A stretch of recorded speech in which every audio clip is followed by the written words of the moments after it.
jika teman-teman punya cita-cita, punya gagasan, kejarlah sekarang, waktu kalian masih remaja, waktu tubuh teman-teman masih prima-primanya.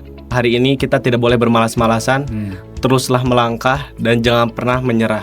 Jangan pernah takut untuk mencoba, karena yang paling penting dan yang paling berharga itu sebenarnya adalah prosesnya. Hasilnya itu sebenarnya hanya cuman sebagai pelengkapnya aja. AI ini pasti bermanfaat banget gitu. Masalah efisiensi itu ngebantu gitu. Tapi jangan sampai terlena.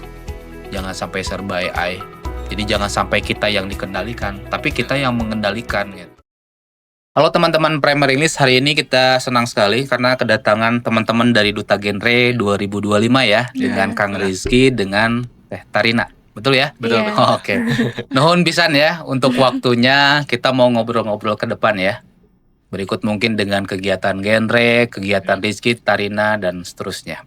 Tapi sebelumnya mungkin boleh perkenalan dulu ya. Boleh. Barangkali mungkin teman-teman ada yang mau kenal lebih jauh. Rizky itu lagi sibuk apa, Tarina lagi sibuk apa, kalau kuliah jurusan apa, semester berapa, silakan. Siapa dulu?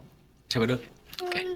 Halo teman semuanya, kenalin, nama aku Jaki, umur aku 21 tahun, aku merupakan mahasiswa aktif di Institut Teknologi Garut, Prodi Teknik Informatika, semester 5. Oke, menarik. Halo semuanya, perkenalkan nama aku Tarin. Aku mahasiswi semester 7 di Universitas Islam Bandung, jurusan psikologi. Umur aku sama kayak Jaki, 21 tahun juga. Baik, pertanyaan pertama mungkin saya pengen tahu dan penasaran, kenapa ngambil jurusan, tadi Jaki ngambil jurusan teknik informatika, Tarina psikologi. Iya. Kenapa nih? Karena ini mungkin bisa salah satu istilahnya inspirasi untuk anak-anak kelas 12 sekarang nih, ya. Dan kasih gambaran dikit deh, seseru apa belajar di jurusan tersebut. Oke, kalau aku Kang, karena aku ngambil jurusan teknik informatika, kenapa aku ngambil jurusan teknik informatika? Karena mungkin dilihat dari era sekarang, yang serba teknologi, apa-apa pakai teknologi, sehingga saya tertarik untuk masuk ke dalam bidang tersebut. Memang dulu waktu SMA, aku juga dari teknik komputer dan jaringan. Terus juga di sana aku emang benar-benar suka banget menggali informasi dari komputer, terus juga dari media sosial dan lain sebagainya. Ternyata teknik informatika tuh seru banget gitu, kata teman-teman di sosial media. Nah terus juga hal yang serunya tuh di teknik informatika kita belajar kalkulusnya Kang. Oke. Karena kita di informatika tuh belajar hitung-hitungnya yang waduh begitu luar biasa. Bukan luar biasa serunya, luar biasa pusingnya gitu.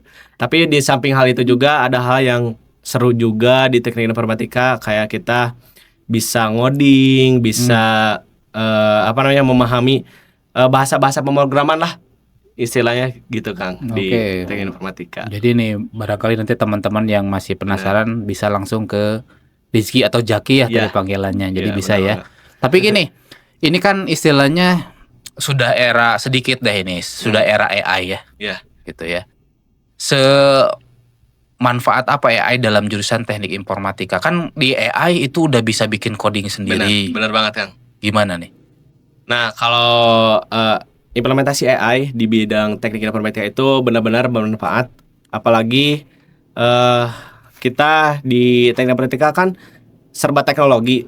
Jadi kita harus memanfaatkan AI tersebut, kayak kita ngoding, terus juga bagaimana caranya kita kalau kita ada yang salah. Oke. Nah kalau ada yang salah kan kalau mencari titik atau komanya itu ribet kalau dilihat di scroll waktu juga kan. Kita juga bisa memanfaatkan AI tersebut. Selain daripada itu juga mungkin teman-teman patut juga diperhatikan bagaimana caranya kita memanfaatkan AI tersebut. Jangan sampai kita salah langkah gitu. Jangan sampai kita salah menggunakan si AI tersebut. Jangan sampai teman-teman ngerjain tugas benar-benar full pakai AI. Tapi bagaimana caranya kita memanfaatkan AI tersebut supaya kita lebih paham dan juga lebih mengerti tentang apa sih tugas yang diberikan oleh dosen ataupun dari guru-guru teman-teman gitu. Biar teman-teman tuh bukan cuma copy paste gitu kan, Ctrl C Ctrl V, tapi juga bisa memahami juga dari AI tersebut gitu Kang. Nanti kita akan ngobrol banyak AI ya. Sekarang Tarina gimana Tarina? Kalau aku di jurusan psikologi juga, kenapa ya alasannya bisa masuk psikologi? Kalau aku sebenarnya nyari jurusan yang bukan hanya untuk kerja, tapi juga untuk bisa diaplikasikan di kehidupan sehari-hari. Sebenarnya untuk jurusan lain juga bisa diaplikasikan ke kehidupan sehari-hari gitu. Tapi untuk psikologi sendiri, karena kan kalau di psikologi itu kita belajar untuk tentang perkembangan, terus juga kepribadian, terus di mana juga nantinya itu bisa kepake misalkan nanti aku sudah menjadi orang tua gitu kan, itu ada mata kuliah kayak perkembangan kayak parenting yang kayak gitu, jadi bisa diaplikasikan gitu. Jadi aku mencari jurusan yang bukan hanya untuk kerja aja tapi untuk aku kedepannya gitu. Kalau tadi kan Rizky di jurusan teknik informatika ada matematika katanya ya. Benar. Di psikologi yang jadi tantangan mata kuliah apa? Ada statistika juga. Sama Jadi dong. tetap ya, Statistika ada juga. hitung-hitungannya yang jadi masalah, oke? Ada statistika, terus ada psikometri. Apa psikometri ini? Hampir sama kayak yang statistika itu agak nyambung, cuman kalau ini lebih nyambung ke ngebahas lagi dari psikologinya gitu, jadi variabel-variabel gitu. Oke.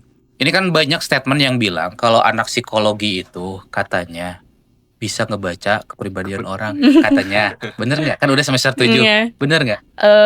Sebenarnya nggak juga sih, statement itu tuh apa ya, nggak bisa dikatakan benar juga, karena kita nggak misalkan baru ketemu terus bisa kayaknya orang ini enggak sih, tapi kan itu ada prosesnya dulu, dimana itu ada alat tesnya dulu, kayak misalkan wawancara gitu, atau enggak dengan alat tes yang lain kayak misalkan yang tes grafik kayak gitu kan, dilihat dari hal lainnya gitu. Jadi nggak bisa langsung ketemu kayaknya orang ini gini deh, orang ini gitu deh, enggak. Jadi emang ada prosesnya dulu gitu, jadi nggak bisa langsung ngeklaim orang ini kayak gimana gitu kepribadiannya. Terus belajar tentang psikotes nggak di psikologi? Kan ada ya? Ada. Kasih tips dong supaya yang ngerjain psikotes itu, kan psikotes itu kan sebenarnya bukan nyari bener salah ya, bener ya? Iya. Tapi nyari apa? Coba kasih tahu. Kalau di psikotes itu nggak nyari benar atau salah, tapi gimana kitanya aja gitu. Jadi jangan lihat orang kayaknya orang pilih itu jadi ikutan gitu. Karena kan kepribadian kita dengan orang lain itu beda. Jadi ya harus jujur gitu, apa yang kita rasakan itu harus jawabnya seperti itu gitu. Jangan kayak ikut-ikutan orang gitu, misalkan kayaknya orang pertanyaan ini kita juga harus jawab ini, padahal kan itu tuh beda karena kan jawabannya juga, dari setiap jawabannya juga itu punya pembahasannya masing-masing gitu. Jadi emang nggak ada jawaban benar atau salahnya. Saya pernah nih di kampus Maranatha waktu kuliah dulu lah, kampus Maranatha untuk tes psikotes untuk beasiswa Nutrifood atau apalah, Nutrisari, pokoknya itulah pokoknya jadi satu brand gitu ya. Saya kalahnya di psikotes, jadi tahapan ketiga. Itu kan ada yang bikin gambar ya, bikin gambar, terus bikin ya soal-soal kayak gitulah gitu. Saya kalahnya pas di Maranatha ada psikotes tahapan ketiga ya, 1-2 lulus, pas ketiga tuh gagal gitu. Setelah itu kan saya cari tahu gitu kan ini beda generasi. Kalau zaman dulu tuh nyari informasi harus ke warnet gitu, gak kayak zaman sekarang. Nah itu ternyata, ya itu saya baru tahu ternyata psikotes itu bukan mencari benar atau salah ya. Pantesan soal-soalnya tuh ada yang diulang-ulang gitu. Ini teh pertanyaan teh kok, itu kan saya pertama kali tuh ya dengan istilahnya, pernah sih SMA juga psikotes, cuman gak serumit waktu dapat beasiswa itu. Oh ternyata kayak gitu ya. Jadi ini teman, apalagi kan di dunia kerja suka ada tuh psikotes gitu, biasanya suka ada. Jadi ini teman-teman tuh ya udah ada istilahnya bocoran psikotes itu seperti itu. Tapi kalau psikologi sendiri, anak-anak psikologi sendiri ngaruh nggak sih terhadap, kan sekarang isunya gadget tuh mental health ya? Iya. Ngaruh nggak sih anak-anak jurusan misalkan, wah kita mah sudah paham teorinya, jadi nggak akan kena mental health ya, atau gimana? Atau sama aja? Iya sama aja sebenarnya. sama aja, walaupun kita tahu teorinya juga kan. Ya sama aja sebenarnya kalau ada yang ini, karena katanya kenapa orang masuk psikologi itu rawat jalan gitu. Oh. Terapi gratis. Sambil kuliah sambil diterapi ternyata ya. Oke. Baik, kita lanjut ke ininya ya. Nanti mungkin teman-teman yang penasaran dengan jurusan psikologi dan jurusan teknik informatika di ITG, Institut Teknologi Garut, dan juga psikologinya di Unisba Bandung. Baik, saya pengen mungkin beralih pertanyaan terkait ini nih selempang yang sedang dipakai genre ya. Gimana ceritanya dan gimana awalnya Tarina dan Rizky atau Jaki tahu genre dan kenapa pengen ikutan? Boleh, Tarina dulu.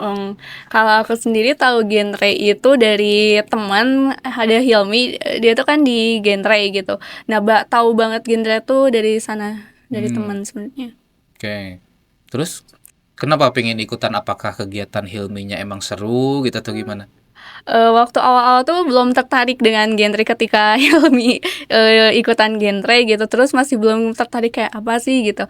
Tapi setelah kayak cari tahu kan Hilmi udah berapa tahun ya di genre, 2023 udah 2 tahunan yang lalu.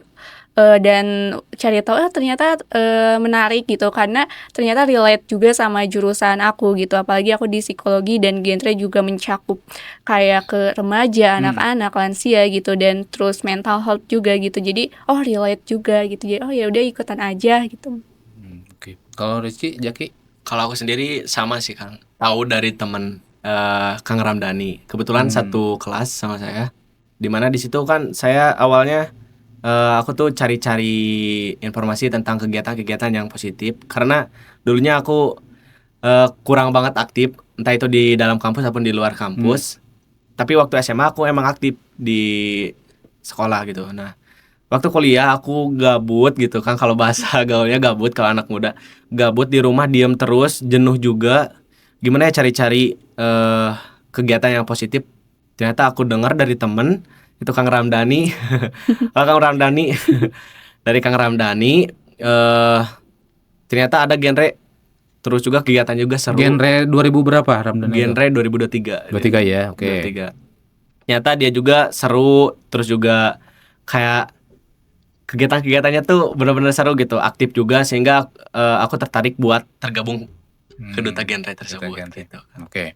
Nah ini setelah masuk ya, mungkin ini kan sedang bertugas nih untuk setahun ke depan ya. Tapi sebelum itu kan pasti ada prosesnya ya, yang istilahnya harus dilalui kan ya sebelum masuk. Nah menurut kalian ketika proses masuk, hal apa yang harus dipersiapkan? Ini barangkali teman-teman ada yang mau ikutan di tahun depan. Mungkin yang patut kita persiapkan, yang pertama adalah teman-teman jangan pernah takut untuk mencoba. Karena teman-teman, kalau teman-teman tidak mencoba sama sekali, maka teman-teman tidak akan meraih apapun. Lebih baik mencoba dan gagal daripada tidak mencoba sama sekali. Yang penting teman-teman coba aja dulu. Kalau teman-teman tertarik masuk ke dalam duta genre, teman-teman coba aja. Meskipun hasilnya apapun, tapi teman-teman jangan pernah menyerah. Terus juga siapin apa materi yang emang dibutuhin tentang duta genre, ataupun hal-hal yang memang sangkut paut dengan duta genre. Gitu Kang. Terus juga persiapan juga buat teman-teman, jangan lupa tadi yang udah aku sampaikan, yang penting jangan pernah takut untuk mencoba gitu sih Kang. Kalau Tarina? Sama sebenarnya kayak Jaki. Jadi yang pertama itu adalah kesiapan dalam diri kita sendiri, karena kan kalau untuk masuk duta genre itu banyak banget tahapannya. Jadi yang pertama itu harus siap dulu gitu. Yang kedua baru kita juga harus punya pengetahuan juga gitu tentang genrenya itu apa. Jadi kita ke sana tuh jangan kosong banget gitu. Jadi harus punya bekal dulu gitu. Ya mungkin sesimpel nanya-nanya ke kalian juga ya. Benar banget Kang. Tapi kalau ketika ini kan ada beberapa tahapan yang saya tahu ya. Benar. Yang menjadi tantangan buat Jaki sama Tarina apa? Pasti beda kan? Kata Tarina mungkin apa yang sulit waktu itu? Yang sulit Apakah pas wawancara, unjuk bisa, atau inovasi atau apa? mungkin di persiapannya. Kadang kan persiapannya itu kayak ngedadak gitu, dan kita harus banyak mempersiapkan barang-barang yang harus dibawa gitu buat besok, dan itu tuh kayak apa ya, bukan pusing, kayak dadar banget karena Apalagi lagi di Bandung mungkin Tarina ya. Terus udah gitu banyak hal-hal yang harus disiapin, karena biasanya tuh dadakan dadakan, misalkan H-1 atau misalkan H- beberapa jam itu kayak harus bawa ini, terus besok harus ke dinas gitu buat latihan ini tuh kayak gitu. Kalau wawancara aman nggak? Pertanyaan apa yang sulit pas wawancara barangkali? Paling tentang diri kita sebenarnya itu nggak sulit, tapi kalau ternyata untuk mendeskripsikan diri sendiri itu cukup sulit gitu daripada mendeskripsikan orang lain. Benar juga ya. Kalau Jaki apa? Kalau aku sih di latihan opening dance-nya Kang. Iya sama itu juga. Latihan opening dance itu benar-benar harus dihafal. kita harus hafal Karena gerakan. belum pernah nari sebelumnya. Iya, Bener. ya sama itu juga sih yang jadi sulit itu.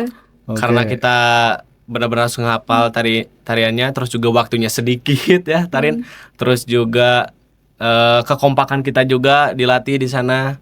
Selain daripada itu mungkin tantangan aku juga kayak buat tes tulis Kang, karena aku suka bacanya tuh lama banget gitu, jadi suka nyantai kalau aku jawab pertanyaan-pertanyaan tuh suka nyantai karena baca dulu sampai akhir.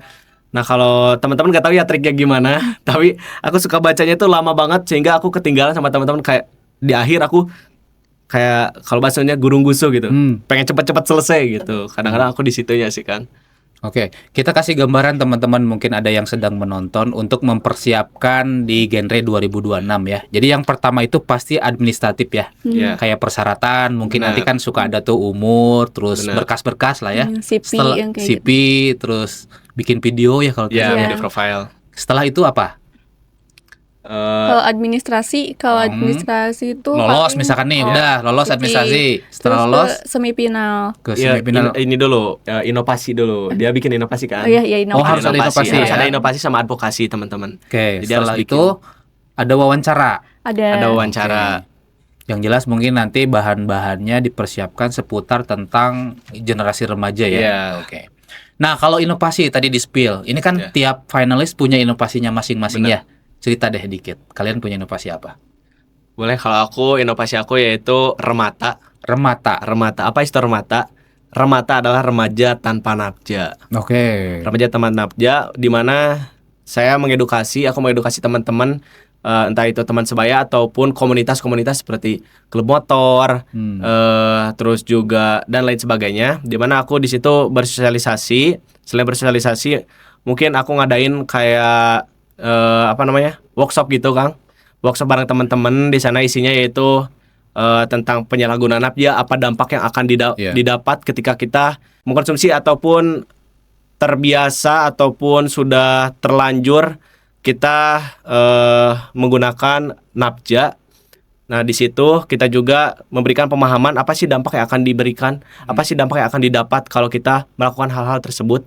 Selain daripada itu juga, kita juga pernah mengadakan yaitu tentang pelecehan seksual dan lain sebagainya. Di situ juga di remata juga bisa dimasukkan tentang pelecehan seksual karena maraknya yang terjadi di Kabupaten Garut, sehingga aku juga bikin workshop di komunitas motor gitu Kang. Karena ada juga teman-teman wanitanya di sana kebetulan. Kalau Tarina gimana? Inovasi apa yang diluncurin kemarin? Itu tuh CGR Future Plan, jadi lebih ke CGR Future Plan. Apa nih panjangannya? Jadi kalau CGR itu chat genre, karena awalnya itu dari aplikasi yang ada chat-chatnya gitu. Jadi ngambil dari huruf C, G sama R kan Inggrisnya jadi CGR gitu.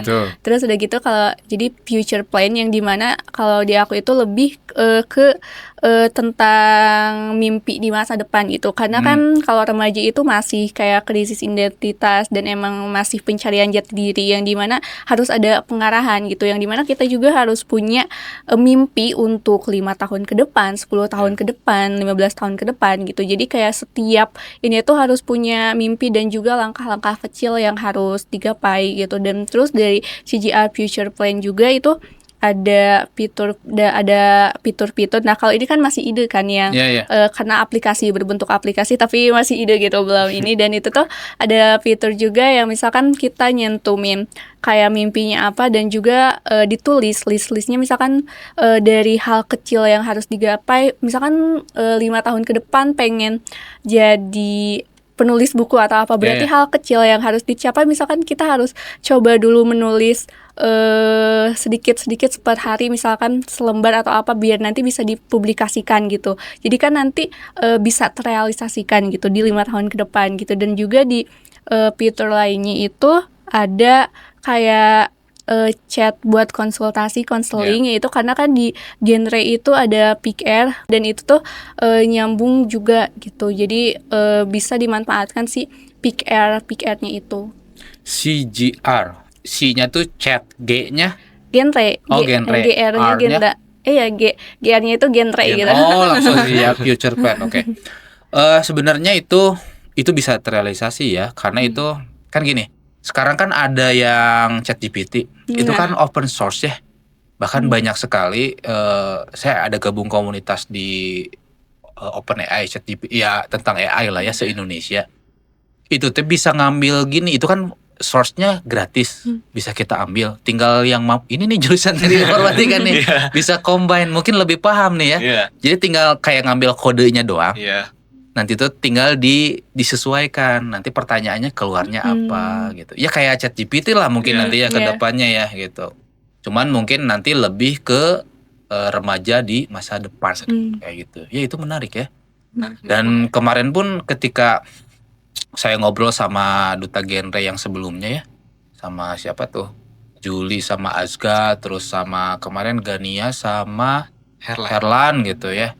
Kata saya, ini kan ada 10 ide atau 20 ide.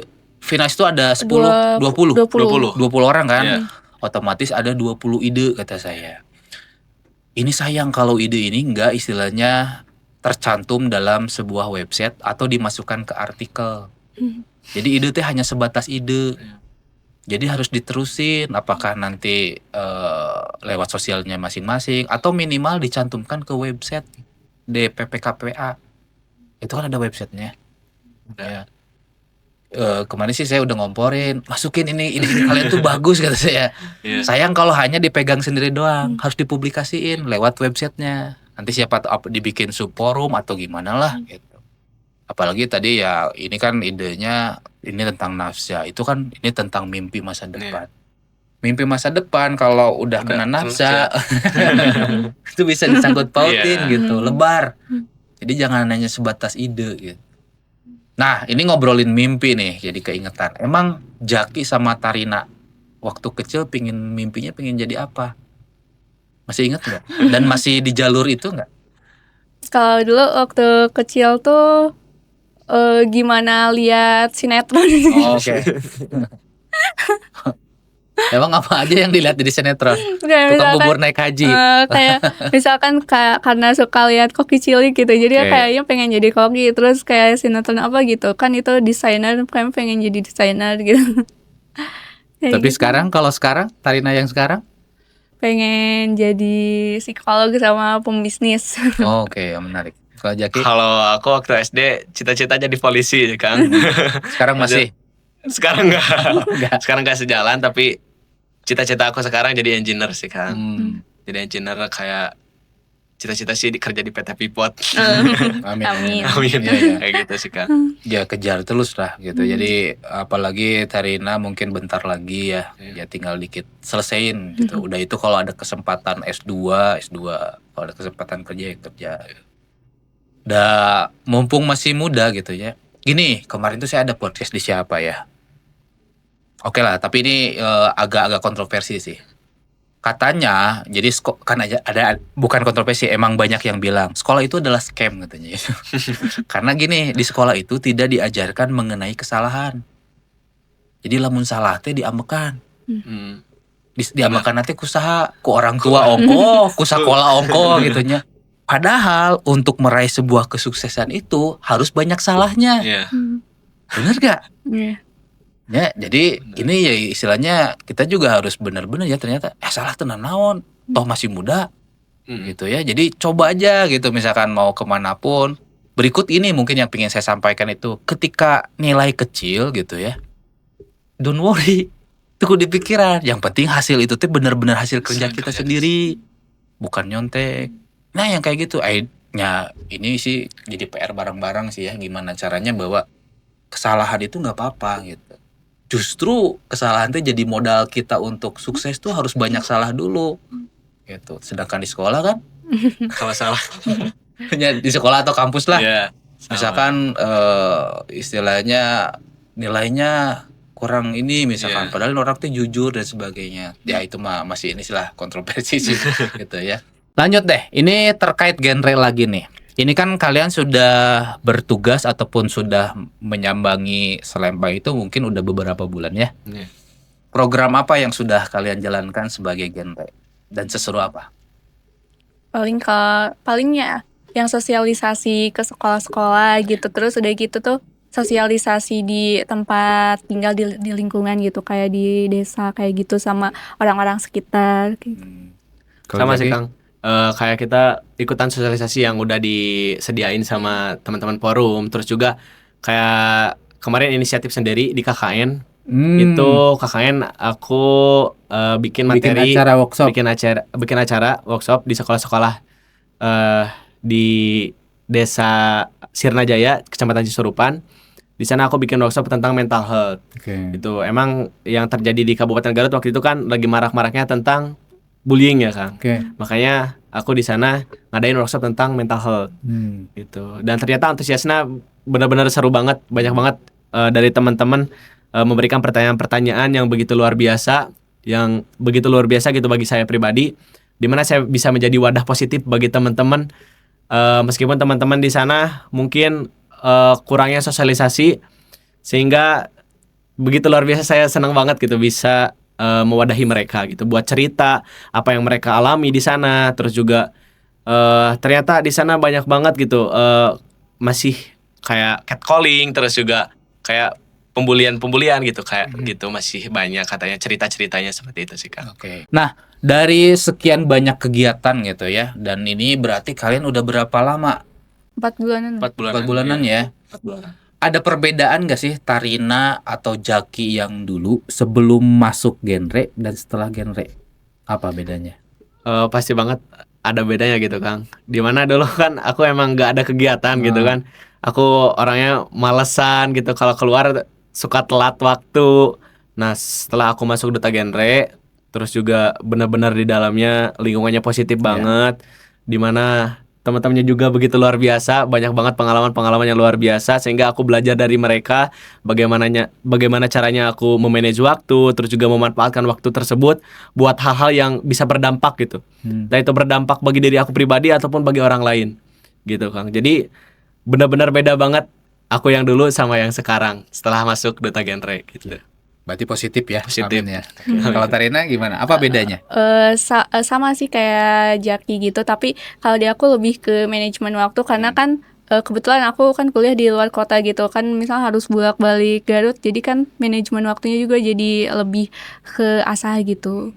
Kayak misalkan harus ke Garut besok harus ini, berarti ada hal yang harus diselesaikan dulu gitu sebelum kayak kumpulan genre kayak gitu.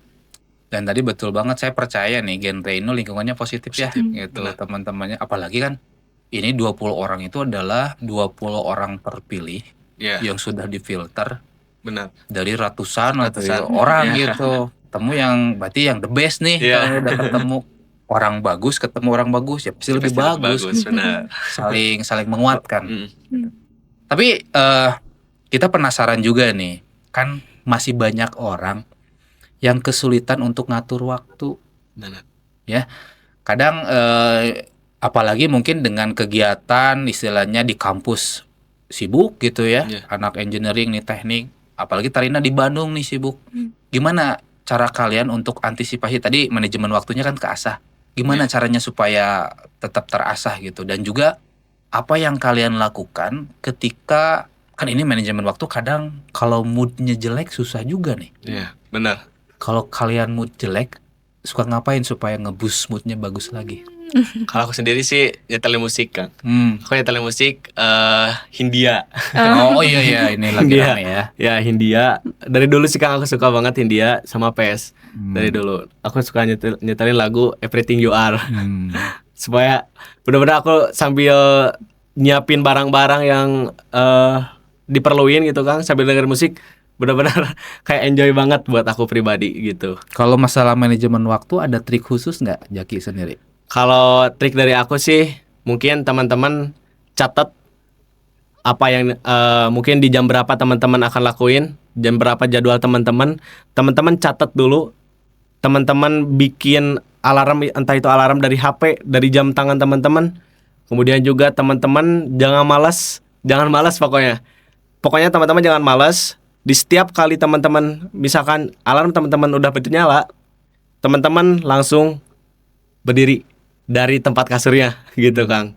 Itu sih saran dari aku. Jangan lupa terus asah buat teman-teman jadi lebih disiplin lagi mungkin Kang. Tarina? Kalau dari aku sendiri sama sebenarnya kayak Jaki, jadi kita harus punya to-do list gitu, mana aja yang harus kita kerjakan, mana yang emang waktunya mepet, mana yang emang masih waktunya lama. Jadi kita juga tahu, oh ternyata ini ada beberapa yang harus kita kerjakan dulu gitu. Kalau misalkan waktunya agak lama dan ini ada yang emang mepet gitu, darurat, oh berarti kita harus kesini dulu gitu. Yang misalkan yang emang yang lainnya masih bisa ditinggalkan atau deadline-nya masih lama, bisa nanti dulu kayak gitu. Kalau nge-boost moodnya? Kalau nge-boost mood, kalau aku ini sih scroll TikTok. Oke, ini beda-beda ya antara ya. Oke, ternyata scroll TikTok tuh bisa jadi nambah mood ya? Iya, Oke, kenapa? Nggak tahu, karena jadi kayak ke distract aja gitu daripada kayak kita cuman ngelamun aja diem. Kayak kan kalau misalkan diem aja jadi kayak nambah kepikiran apa, tapi kalau misalkan scroll TikTok, oh kayak lihat ini, lihat kayak apalagi misalkan di TikTok banyak konten yang lucu atau ini, jadi kayak teralihkan gitu. Iya. Jadi terhibur untuk sesaat dulu ya, sudah hiburan dulu. Iya ya. Kemarin tuh ada statement yang bagus dari Henry Manampiring. Jadi gini katanya, overthinking itu, ini kan anak muda banyak yang overthinking ya. Sebenarnya bukan anak muda aja sih, semua orang itu overthinking loh. Percaya. Jadi kan banyak ya yang bilang overthinking nih anak muda kebanyakan tuh genjet katanya gitu ya. Padahal enggak, semua orang tuh overthinking. Saya aja umur segini tetap aja ada overthinkingnya. Cuman yang menjadi beda itu adalah case-nya, kasusnya. Mungkin anak muda overthinkingnya masalah apa, orang tua overthinkingnya masalah apa. Henry itu bilang kayak gini nih Manampiring. Overthinking itu terjadi karena underdoing. Iya. Makanya tadi harus terdistraksi. Jadi karena dia itu nggak ada kegiatan, banyak gabutnya. Jadi pikiran teh ya gitu negatif, overthinking gitu. Makanya tadi ya menarik ya. Apakah itu tadi untuk nyetel lagu atau misalkan cari yang hiburan dulu di scroll TikTok dan seterusnya, itu menarik ya. Oke. Nah, ini kan istilahnya sedang persiapan menuju ke Jabar ya, untuk teman-teman yang perwakilan dari untuk tahun 2025 ini. Apa yang istilahnya kalian mau siapkan nih buat teman-teman yang nanti akan mewakili dari Garut ke Jabar? Ada nggak? Ada kalau Supporter kita sebagai supporter udah mempersiapkan kayak apa sih, poster yang kayak gitu. Terus juga kayak kipas angin, terus juga trompet, biar meriah lah di sana. Memeriahkan dan menyemangati Ajka dan Julita gitu. Dan kita istilahnya harus support bareng-bareng ya. Yuk kita doakan bareng-bareng lah yang terbaik lah ya. Nanti hasilnya seperti apa? Mudah-mudahan yang terbaik bagi Ajka dan Juli ya. Oke. Nah, setelah sekian banyak program yang telah kalian lakukan nih di Duta Genre ya, kira-kira ada yang paling seru nggak dari Jaki dulu, apa dari Tarina, apa yang masih keinget sampai sekarang? Paling yang keinget tuh pas masa-masa karantina. Oke. Karena kan pas masa-masa karantina tuh kayak apa ya, kita kan baru temenan, baru kenal, dan tapi kita tuh udah kayak ngerasa nyaman gitu. Terus kita juga kayak udah kayak nggak ngerasa canggung apa gimana gitu. Jadi itu kayak kerasa banget, apalagi pas dulu karantina tuh kita tiap minggu emang latihan gitu. Jadi emang tiap minggunya tuh ketemu gitu. Jadi kayak banyak hal yang dikangen tuh pas masa-masa karantina. Terakhir kumpul sama teman-teman kapan? Kumpul semuanya. Semua 20-nya. Kapan ya? Udah lama sih kalau semuanya. Terakhir tuh waktu makrab sih. Iya, paling makrab yang lumayan banyak kumpul sama teman-teman lagi. Karena kalau sekarang kan udah kayak jarang lagi kumpul bareng gitu. Paling kalau misalkan ada penugasan kan itu beda-beda orang, kayak cuman berapa pasang atau itu gitu. Kalau Jaki apa yang? Kalau aku sih yang paling berkesan tadi yang udah aku sampaikan waktu opening dance itu Kang, bener-bener. Karena belum pernah nari. Jadi di situ aku seru banget gitu. Nari-nari, ketawa-ketawa sama tarian sama teman-teman. Terus juga selain daripada itu mungkin waktu sosialisasinya sih Kang. Dari mana di situ aku bisa nyampein apa materi-materi yang udah aku pahami di genre gitu.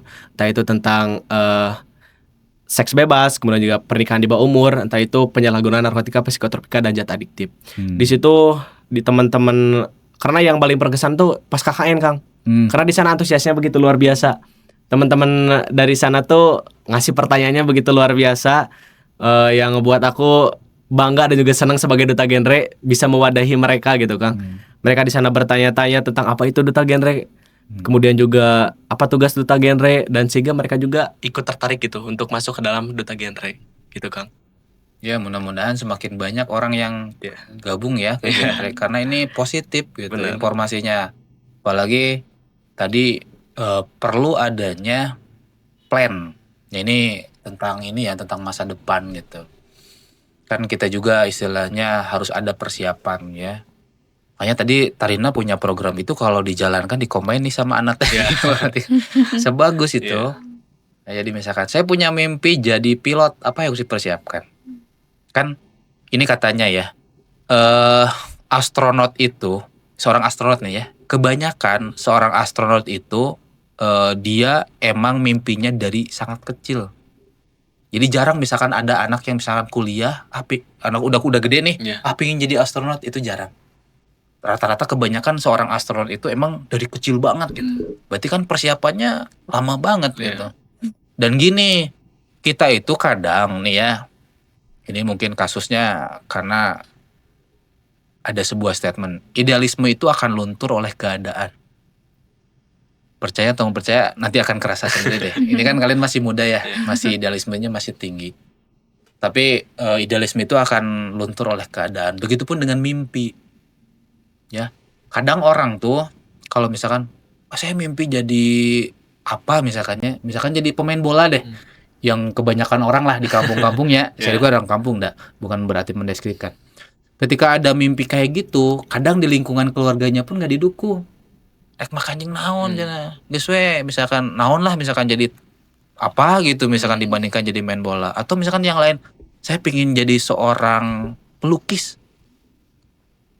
Ya.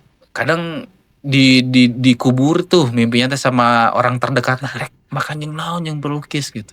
Kadang-kadang hal kayak gitu tuh yang perlu dibangun ya. Oke. Ini selanjutnya nih, ada harapan besar nggak dari Tarina sama Jaki untuk genre kedepannya? Semoga genre kedepannya lebih kompak lagi gitu. Terus udah gitu bisa menjadi apa ya, contoh buat teman-teman lainnya untuk bisa menjadi apa ya, virus positif gitu untuk teman-teman yang lainnya gitu. Jaki? Mungkin dari aku buat teman-teman duta genre di tahun nanti, semoga bisa menjadi wadah positif bagi teman-teman remaja lainnya. Tidak berkata saja tapi juga berdampak secara nyata itu bagi teman-teman remaja lainnya ataupun teman sebaya dan lain sebagainya. Semoga teman-teman bisa berdampak lah buat teman-teman remaja lainnya. Oke, menarik ya, amin ya. Oke, selanjutnya nih saya pingin istilahnya ngobrolin tentang masalah pendidikan nih kalau boleh sedikit ya. Ada masukan nggak dari Jaki sama Tarina terkait pendidikan di Indonesia? Baik itu boleh berupa saran juga boleh gitu. Kira-kira apa? Boleh, karena kan aku mahasiswa di Teknik Informatika, mungkin karena sistem pembelajaran itu kadang-kadang suka satu arah gitu Kang. Satu arah di mana dosen tuh cuman nyampein materinya aja gitu, tanpa memberikan memberikan space buat mahasiswanya untuk bertanya ataupun memberikan gagasannya, pendapatnya gitu. Kalau bisa sih kita saling interaktif gitu Kang sama dosen, karena apalagi aku bilangnya informatika suka pusing gitu Kang kalau gak ada sesi tanya jawab, karena gampang lupa gitu Kang. Gampang lupa juga di situ. Seenggaknya kalau kita saling interaktif mungkin bisa paham lah kita sebagai mahasiswa gitu kan. Oke, mungkin itu aja. Tarina ada nggak? Kalau dari aku, karena aku dari psikologi gitu, jadi untuk pendidikan ya semoga di setiap sekolah, mau itu sekolah atau kampus gitu, ada ruang untuk bercerita gitu. Apalagi kalau di kalangan sekolah itu banyak kasus-kasus kayak bullying yang kayak gitu, itu juga karena dipengaruhi siswa itu kurang bisa bercerita. Jadi kalau misalkan di tiap sekolah gitu kayak disediakan ruang konseling yang kayak gitu, itu bisa mencurahkan apa yang dipendam siswa-siswanya gitu. Sebenarnya kalau di sekolah sendiri sebenarnya ada BK ya, guru BK, tapi setahu aku gitu kayak dengar cerita dari siswa-siswa SMP atau SMA gitu, guru BK pun tidak bisa memfasilitasi untuk berkonseling gitu, karena kayak cuman mengarahin aja atau enggak kurang ini gitu. Jadi sehingga walaupun ada guru BK enggak terlalu berfungsi gitu, karena kan masih kayak takut gitu, karena biasanya kalau yang masuk BK kayaknya nakal kayak gitu kan, bisa dicapi itu. Tapi semoga gitu untuk pendidikan gitu di Indonesia ini lebih aware lagi tentang kesehatan mental siswa-siswinya gitu, pelajarnya kayak gitu. Karena kan itu juga akan mempengaruhi terhadap masa depannya gitu. Apalagi ada yang kasus bullying atau misalkan apa, kan kalau mereka tidak bisa bercerita gitu, nggak ada tempat untuk bercerita, kan itu jadi masalah juga gitu. Takutnya nanti ada ya self harm ataupun bunuh diri dan lain-lain. Ya, jadi bener ya. Anggapan BK itu menyeram. Jadi seharusnya kan BK itu tempat yang asik untuk ngobrol siswanya gitu ya. Apapun itu ya. Dan ya tadi, ngobrol itu tidak harus istilahnya yang berat-berat. Misalkan sesimpel curhat gitu ya. Misalkan sesimpel curhat, saya lagi nonton film anu nih gitu. Ya mudah-mudahan kedepannya kayak gitu ya. Seasik itu BK tuh. Jadi bukan lagi stigma masuk BK itu gara-gara kasus gitu. Mudah-mudahan gak kayak gitu ya. Oke, menarik. Gini. Dan sekarang mungkin kan istilahnya zaman kalian itu sudah terpapar oleh sosial media sedari dini ya. Bener nggak? Ya angkatan Jaki, angkatan Tarina itu adalah pakai Instagram sama Facebook, TikTok itu dari umur berapa kalau kalian? Facebook? Aku sih SMP. SMP ya? SMP berarti ya? Mau ke SMP, SD mau ke SMP-an. Jadi udah terpapar istilahnya berbagai konten di sosial media. Dan banyak fakta juga yang bilang bahwa salah satu yang menjadi mental health itu adalah faktornya sosial media kan? Gitu ya, karena kita terlalu banyak ngelihat orang lain. Benar. Makanya lagi rame nih sekarang. Jangan terlalu banyak ngelihat orang lain katanya. Lihat dalam diri gitu. Makanya banyak yang tren berpuasa sosial media. Mungkin ada teman-teman. Ada ya? Ada. Diaktif dulu katanya, mau rehat dulu. Bahkan ada ya lebih baik sih kalau sekarang dibatasi. Karena faktanya udah jelas gitu. Sosial media itu meskipun kembali ke gimana yang pakai, tetap aja sih distraksinya terlalu gede gitu ya. Oke, amin ya, itu tadi BK dan juga mungkin tadi ya dari segi pengajar ya.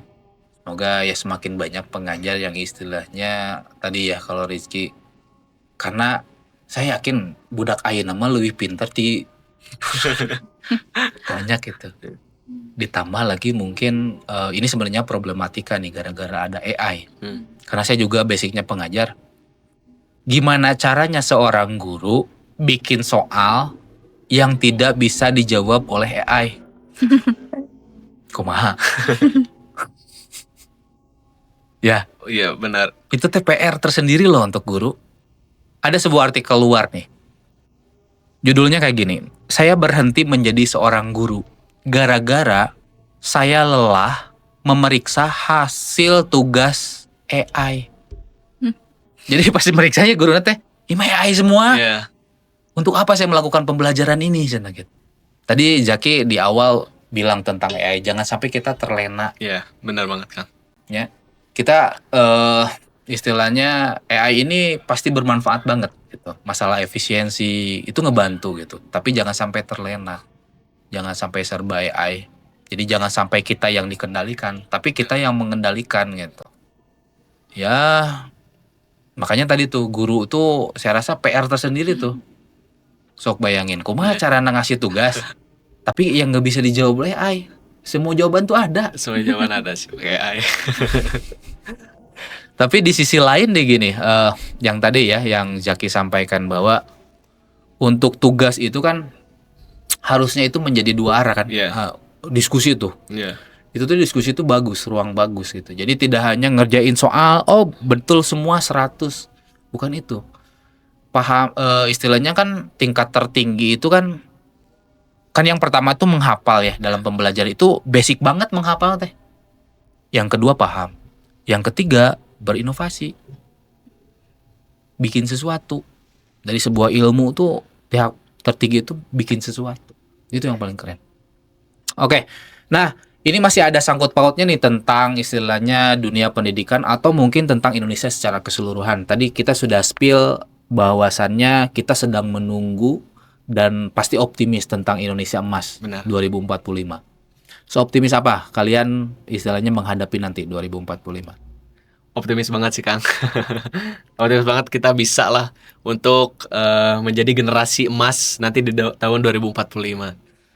Oke, kalau Tarina? Sama optimis kita juga bisa merubah Indonesia jadi lebih baik di 2045 karena apalagi sekarang Gen Z udah menguasai dunia dan yang katanya semua profesi juga udah di Gen Z ya, terus Gen Z juga yang emang kayak pengen semuanya serba cepat, serba mudah, yang nggak pengen ribet gitu. Jadi insya Allah lebih baik. Ya, jadi kita optimis ya. Optimis. Sekaligus mungkin kita persiapkan juga ya. Yeah. Makanya ini genre punya tugas yang istilahnya banyak sekaligus mulia nih. Kan kayak tadi gimana caranya nih anak nggak kena stunting. Gimana caranya nanti setelah dewasa atau remaja nggak kena nafjah. Nanti udah mau menikah dia sudah ada persiapannya gitu. Gimana untuk melahirkan keturunan yang sehat, nggak stunting dan seterusnya. Terus ada tugas juga untuk lansia gitu ya. Gimana istilahnya mungkin hidup sehat dan seterusnya. Jadi ini berat saya rasa. Tapi ini sangat-sangat mulia ya, mudah-mudahan ya. Mungkin Kang Rikri kan pernah muda nih, pernah jadi remaja. Ada gak sih hal yang paling nyesel pernah Akang lakuin waktu remaja, terus yang berdampak ke Akang yang sekarang gitu? Mungkin itu. Nyesel ya? Iya. Tadi saya udah bilang, saya tuh kurang banyak nongkrong. Kurang banyak nongkrong dulu waktu itunya ya, waktu mudanya. Banyaknya diem gitu, banyaknya diem SMA gitu, saya juga SMA gitu, kuliah juga sama gitu. Jadi nggak terlalu banyak main, yang mana itu saya sesali itu karena gini, kan itu nanti efeknya itu ke sosialisasi ya. Jadi sosialisasi sama teman, sosialisasi ke masyarakat itu agak kurang, itu agak saya sesali saat ini gitu. Makanya ya saat ini saya bergerak nih gitu. Ngobrol sama teman-teman komunitas. Ini podcast juga salah satu ikhtiar sebenarnya. Pingin main-main aja, pingin ngobrol-ngobrol aja gitu. Terus mungkin kalau remaja Akang di Garut kan. Nah, remaja Garut zaman dulu sama sekarang tuh apa bedanya? Oh gini. Ini tapi saya nggak tua amat sih ya. Ya maksudnya cuman kalau generasi saya itu kan gini. Jadi sebagai gambaran aja ya. Internet itu datang warnet nih ya. Yeah. Jadi internetnya belum ke HP, belum ada di HP nih. Warnet itu datang ataupun ada ketika saya lagi SMP. Kelas 2 atau kelas 3 SMP. Ya. Jadi orang teh anak muda pada saat itu tuh ketika gabut teh paling naon ya lamun teu main nang layangan, main solna, mungkin nonton TV. Ya nggak kayak sekarang kan banyak pilihannya ya gitu. Atau mungkin ada yang ke perpus dan seterusnya. Saya pun ke warnet teh anak kelas 3 SMP tuh harus ke Garut kota nih ke sini. Dari saya kan orang Leles. Naik angkot lah ka dieu. Karena masih jarang tuh. Itu SMP. SMA, zaman SMA itu baru muncul HP yang ada kameranya. Jadi can aya ta internet kanu HP mah. Jadi baru ada HP Nokia yang ada kameranya. Anu beberapa kali cetrek teh full memori teh. Pino. Karena kan memori internet itu berapa MB gitu. Kan sekarang mah udah ratusan giga. Dulu mah ya berapa MB lah gitu. Jadi sekali foto atau berapa kali foto teh full si HP Nokia teh. Zaman kuliah itu baru muncul tuh YouTube, baru munculnya Facebook, Pet. Tahu Pet nggak? Tahu. Jaki tahu Pet? Ada. Ikut Pet tahu ya? Tahu cuman nggak main. Nah, soalnya masih Friendster itu baru muncul tuh waktu saya zaman kuliah. Gitu. Jadi perbedaannya apa? Ya perbedaannya mungkin kalau sekarang tuh sangat gampang sekali mencari informasi. Gampang banget. Dulu mah saya nyari informasi di koran.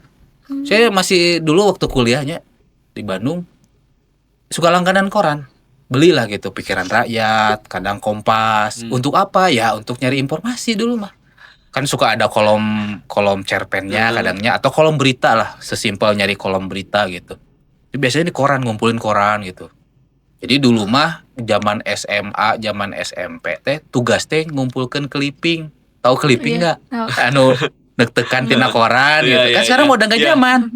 Ayo mah print out gitu nya, tinggal kopas. Dulu mah deg-degan koran gitu. Bahkan ayeuna mah kan kemarin teh ada yang perlu korannya. Iya di sana lah pokoknya saya masih ingat minggu kemarin kalau nggak salah. Saya perlu koran cina. Di zaman sekarang nggak ada koran. Sok jualan koran di mana? Udah nggak ada. Punah nyari koran tuh udah nggak ada. Pikiran Rakyatnya juga udah di website. Udah bergeser kan gitu. Jadi itu yang membedakan. Jadi dulu mah informasi sangat sulit. Ya. Kita tuh istilahnya kalau mau nyari inovasi, nyari ide itu emang agak terbatas. Karena kalau misalkan nyari informasi kudu ka perpusula, kudu lamun ketemu jeung ahli kudu ka orang nah jauh misalkan ke mana. Kan kalau ayeuna mah sesimpel ChatGPT kalau mau ketemu sama orang yang diidolai kita mungkin tinggal DM atau tinggal apalah, minta para ahli itu gampang sekarang media sosial tinggal dicari. Itu yang beda. Cuman ya tetap ada plus minusnya. Kalau sekarang kan istilahnya informasi gampang, tapi godaannya juga gede. Ya. Ngerjain tugasnya 5 menit, scrollingnya sejam. Gitu. Sama lah. Jadi tetap gitu.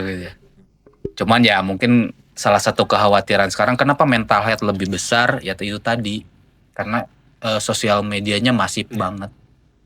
Kalau zaman dulu mas saya kan karena sosial media masih terbatas, nggak tahu tuh misalkan kehidupan orang Bandung teh kumahanya, nggak tahu. Sesimpel ini deh brosur kuliah, kan enak mah tinggal ke website. Dulu mah harus punya brosur. Ketika kita mau nerusin kuliah teh KBK biasanya, BKT Pusat Informasi untuk Brosur. Mau ke IPB, UIN, banyak lah di situ brosur. Kita masih baca dulu. Oh itu kuliah teh gitu. Karena enak mah tinggal buka IG-na misalkan Unisba, iya Unisba teh. Buka IG-na ITG, enak kan tinggal gitu. Itu yang bedain gitu. Terus ya kalau sekarang saya rasa ya lebih stres sih. Kalau saya yakin tuh anak muda sekarang lebih stres. Kenapa? Ya kayak gitu tadi. Karena terlalu banyak informasi gitu. Jadi kita teh pinuh kunaon gitunya pikiran teh gitu. Kayaknya ini mungkin bisa salah. Bisa saja salah. Gitu. Mengenai ini, saya percaya bahwa setiap orang itu pernah menemukan buku yang ngena banget. Dalam artian, wah udah dibaca teh keren gitu ya istilahnya. Ada nggak satu buku atau 2 buku yang ngena banget, judulnya apa dan kenapa? Kalau aku tuh Mantapu Jiwa itu yang nulisnya tuh Jeremy Pauline yang itu ngena banget gitu karena itu sebenarnya menceritakan kisah hidupnya, tapi ada banyak hal yang aku dapat gitu yang dimana beliau ini kayak udah mencoba emang harus coba dulu gitu sampai akhirnya kan dapat beasiswa gitu di Jepang gitu. Jadi yang aku dapetin dari buku itu tuh kita coba aja dulu, mau itu gagal mau itu gimana pun yang penting kita coba aja dulu, nanti juga kalau misalkan emang rezekinya ya nggak akan kemana gitu. Oke, jadi mantap jiwa apa? Mantapu Jiwa. Oke. Kalau Jaki apa? Mungkin karena aku suka bisnis gitu, aku suka baca Start With Way. Lupa lagi tuh penulisnya siapa, tapi di situ ngajarin bahwasanya ajaran-ajaran tentang bagaimana caranya kita berbisnis, terus juga bagaimana caranya kita berkontribusi dengan konsumen lain sebagainya, dan juga mengajarkan bahwasanya kita tidak boleh menyerah apapun yang terjadi gitu Kang di dalamnya. Benar-benar itu ngajarin aku, entah itu cara berbisnis ataupun di kehidupan sehari-hari itu juga bisa buat kita implementasikan dari buku tersebut gitu sih Kang. Ini mungkin istilahnya pertanyaan terakhir ya, ini dari Primary English. Ada hal yang mau disampaikan gak kepada teman-teman dari Jaki ataupun dari Tarina, sekaligus mungkin closing statement, silakan. Kalau dari aku untuk teman-teman jangan pernah takut untuk mencoba gitu. Jadi gak apa-apa, coba aja dulu gitu. Gagal juga gak apa-apa. Kalau misalkan berhasil berarti emang rezekinya, kalau belum juga berarti emang belum rezekinya. Tapi yang penting itu adalah kita mencoba dulu, karena yang paling penting dan yang paling berharga itu sebenarnya adalah prosesnya. Hasilnya itu sebenarnya hanya cuman sebagai pelengkapnya aja. Jadi buat teman-teman, apalagi khususnya buat teman-teman yang nantinya pengen daftar Duta Genre di tahun depan, di tahun 2026, coba aja dulu gitu. Nanti hasilnya gimana itu gimana nanti, yang penting kita sudah mencoba, kita sudah berusaha gitu. Jadi jangan gampang menyerah juga. Oke. Jaki? Oke, mungkin buat teman-teman, ketika teman-teman punya cita-cita, punya gagasan, kejarlah sekarang, waktu kalian masih remaja, waktu tubuh teman-teman masih prima-primanya. Karena hari ini kita tidak boleh bermalas-malasan, teruslah melangkah dan jangan pernah menyerah. Supaya apa, nanti ketika kita sudah beranjak untuk bermalas-malasan, tidak menyesali malas-malasan tersebut. Oke, baik. Mungkin itu aja ya untuk obrolan hari ini. Makasih banget ya untuk waktunya Rizky dan Tarina. Mudah-mudahan lancar untuk kuliahnya ya. Istilahnya ya kalau ada kesempatan lanjut nih, Tarina akan tahun depan berarti ya selesai atau tahun ini? Tahun depan ya, insya Allah ya. Mudah-mudahan lancar untuk Tarina di psikologi. Kemudian untuk Jaki mungkin ya mudah-mudahan lancar juga ya untuk kuliahnya, tidak ada kendala ya. Dan begitu pun juga untuk genre ya. Mudah-mudahan kita doakan sekali lagi minggu depan mendapatkan hasil yang terbaik ya untuk Garut. Hashtagnya tetap Garut juara. Itu aja, makasih ya Rizky, Tarina. Oke. Teman-teman, itulah Duta Genre 2025 dari Garut, Kang Rizky dan Tarina. Terima kasih.